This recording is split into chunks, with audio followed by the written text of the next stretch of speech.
Roanoke, Virginia existed to make cars, coal cars, and trains to carry out all the coal that came from West Virginia out through the world in the building, growing America. We learned our first musical notes listening to the whistle blow in the train going by. We set our clocks to those trains.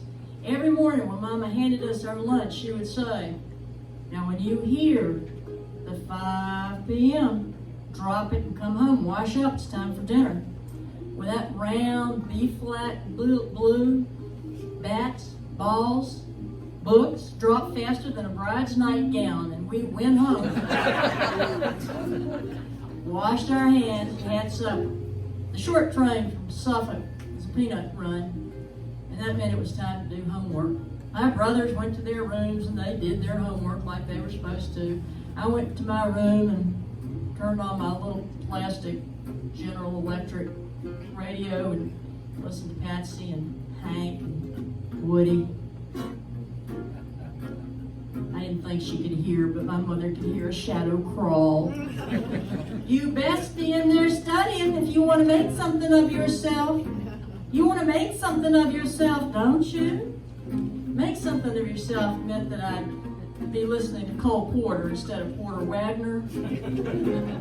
That I wouldn't be living in a railroad town, but I'd be out in the world, more dignified. Well, she was about to come get me one night when Daddy intervened. He was my salvation. And he said, "Let's go for a walk." He took my hand and I followed his long strides, and we went down to the crossing arm, singing, "This train is bound for glory. This train is bound for glory."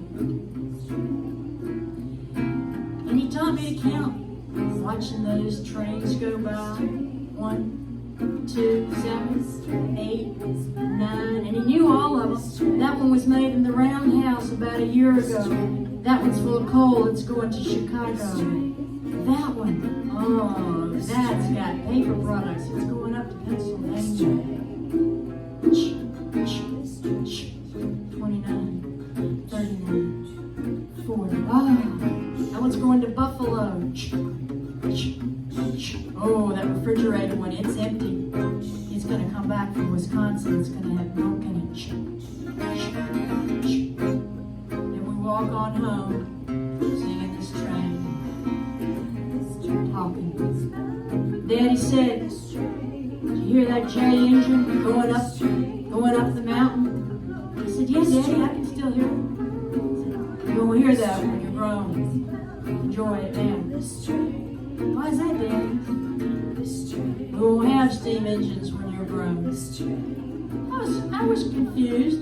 We got on home, Mom was playing hymns, the old upright. And then she started playing this train. We all sang and went to bed. It was always like that. Mama did get some of her wishes. Daddy's prediction came true. Those beautiful steam engines became diesels. Those amazing box cars are carried on trucks now. And one by one, Mama's children left Virginia, went over the mountain to make something out of their lives. But I take the back roads whenever I can, and I love it when I hear the clickety-clack of Amtrak coming down the track. I stop to count those train cars like Daddy taught me to. Wonder where it's going. Up the mountain. And remember the time that we told time by a train when I was where I was belonging in the mountains.